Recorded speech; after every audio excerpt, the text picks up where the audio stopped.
Ito ho, pag-usapan natin ito hong roofing kung paano ginagawa. So ito ho yung umiikot-ikot, yan ho yung decoiler na kung saan ho nakalagay yung coil. At ito naman hong coil na ito ay papasok ho sa tinatawag ho na feeder.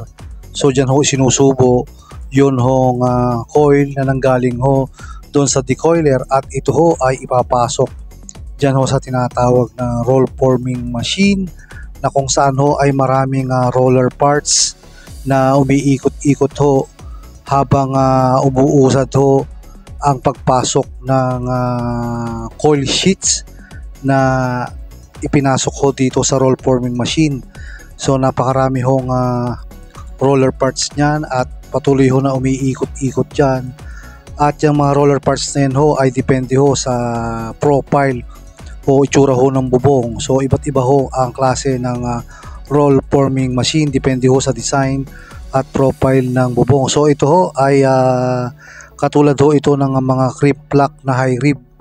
Ayan ho, makikita nyo, makitid ho yung lapad niya at nakakalikha ho ito ng mahaba-haba hong panel na ayan ho, makikita nyo na lumalabas ho dyan sa dulo.